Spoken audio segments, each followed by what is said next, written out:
Hello again, this is Judy. I had a chance to go back through and I found some more interesting stuff I thought I'd bring up to you while we're doing this on this rainy, snowy Saturday afternoon. Now we're going to need the moisture. Boy, I'm going to have some grass to cut. Anyway, here's another part. It's chapter 2-19 and it's for the rural residential. And it says, there will be consistent pressure to develop rural areas in the county which conflict with existing uses, whether traditional ranching and agriculture, small home-based business, or rural residence on larger lots suited to the maintenance of livestock. Commissioners should carefully consider the long-term effect of granting conditional use permits and approving zone changes or a new subdivision in existing rural areas. Okay, that sounds good, don't it? You know, they'll keep a control on it and not a lot of, new homes springing up like I'm getting down at the end of 8 Mile now. What is that? Lisa Burridge's project. I spoke in favor for it just because there could be some more housing down there, but I'm not real happy with the one exit, onto Poison Spider. I think they should force them to excuse me,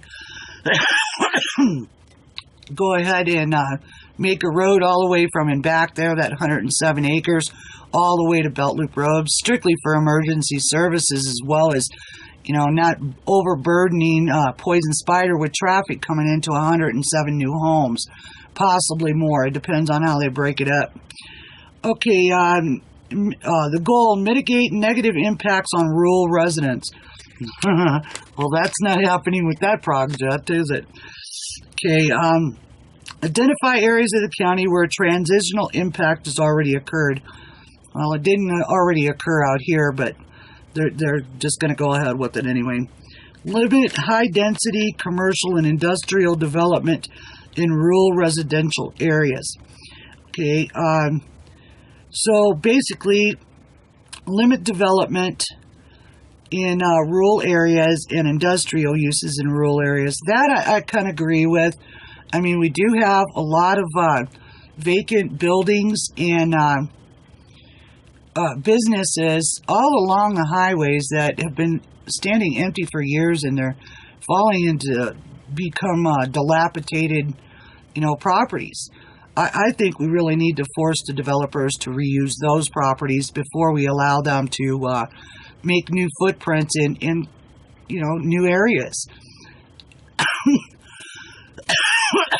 I mean, if you want to put a business park in or develop a couple businesses for potential businesses to move to Casper, I think they should have to pay for it. I think they should have to pay to either renovate the buildings or demolish them or clean them up. I mean, taking good land, because these developers are too cheap to buy the properties that are already available and ready for use with all infrastructure already in. Just, it seems like a big waste of time, and it's a waste of our tax dollars. I mean, frankly, they go to the Wyoming Business Council and they ask for grants and dollars and monies, and they get it, for new infrastructure like Interflex out there. Well, Interflex sold out. So we just spent, I don't know, what was it, $7 or $8 million for infrastructure for a private company that turned around and sold it, to a Chinese outfit. So, what did that do for our tax dollar? It didn't do anything. Frankly, I'd like to see a disbandment of the Wyoming Business Council altogether. I think they're, picking winners and losers in business to begin with. Okay, second, limit development on U.S. Highway 2026 east of Evansville to retail commercial geared to provide services to county residents.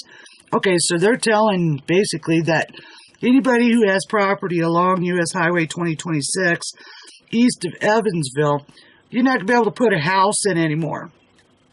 You're not going to be able to buy some acreage and, move your mobile home. They want that all limited to commercial. So if you got property out there, tough shit.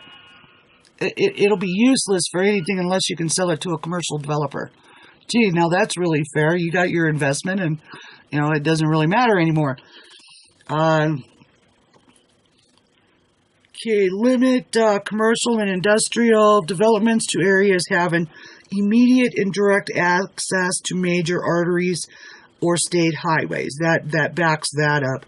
That if you've got property out east of Evansville, you either have to sell it for commercial use or gear a business towards that use, because it's no longer be allowed to have homes and, you know, make another, say, mobile home park or anything like that. Doesn't that bother you in a way? I mean, it sure bothers me, because it's telling you that if you got land out that way, you got to use it their way, or basically it's useless. So you've got an empty investment if you have property over there. That's not right. And, you know, why are they putting these restrictions on you? Well, because they have an idea that, you know, that they're gods and they know best how to use your property. That's the only simple thing I can come up with on that. Limit high density residential development in rural areas, which at the time of subdivision approval cannot be immediately annexed by the municipality, or where an annexing agreement cannot be completed. Okay, so somebody can't just go out there and build an apartment complex unless eventually it's going to be annexed by the municipality. You know, it just, you know, all of these requirements are just astounding. And that was just one page. Let me get to here. Found something really good on this one. Okay, Metropolitan Planning Organization. Now, they're not a government entity. They are a non-elected board of members who work with, like, the Downtown Development Department. They work with planning and zoning, which in turn they all work together to restrict land use, not only in the city but in the county. And why are we doing all of this? The only thing I can figure is, you know, people are going to tell me get my tin hat out, but I've read Agenda 21 land use plans, and now it's called Vision 2030, plans from the United Nations. And this is almost identical to what they're requesting. You know, since United States joined the United Nations, it's an effort to blur the lines between city, county, state, country, and make this a one world global thing. Same money, same laws, same religion, same all of it. I know it sounds nuts, but if people would just do their research on it, the information is out there. You know, this is probably one of the most detrimental times for these kind of people, is that the information is very much available if you choose to look for it. And that's what I do. I mean, I research this stuff all the time. And people say, oh, well, you don't know what you're talking about. Here, look it up. I mean, it's right there. They're not even hiding it anymore. You know, all these guys that work for our planning and zoning and city and county and state, they all know about this. They won't admit it, but they sure as shit know about it. Okay, they're saying that Policy 1, residential development will be encouraged in the urban areas to reduce the need for rural services. So they're saying, keep paying your tax dollars, but don't ask us for no services if you don't live, you know, in the planned area for you to live. Okay, so basically you can pay your taxes and you're not going to get anything for it because you're not in their growth area. Or if you are in their growth area, they're going to tell you that, you know, you need to pay $300 to put that pole barn up, or you need to pay an electrician to come in and double check, you know, what your brother-in-law has been an electrician for 30 years has done. I mean, these are the little things that being implemented, you know. Okay, rural development should be planned and developed to minimize demand on county services. And development proposals which create additional demand or impact on rural services shall pay an additional cost to additional cost prior to expenditure of public funds. Okay, so if you do build a house out somewhere and you want electricity pipe to it, you're going to pay extra for it.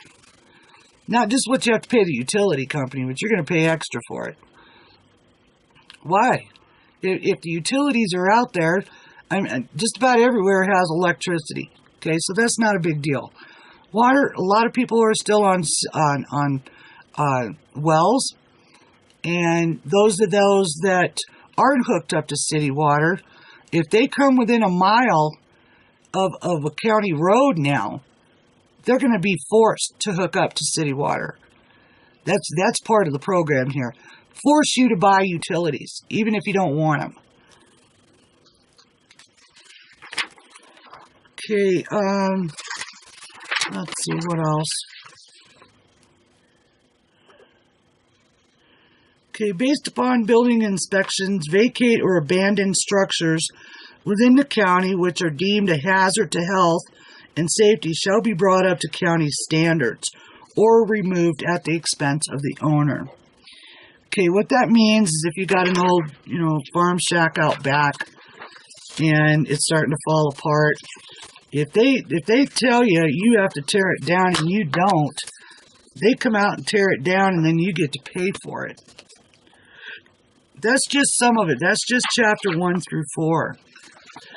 So I suggest you start looking at that a little bit and get prepared for May 9th, because that's when the first meeting on this is going to be held with the planning and zoning.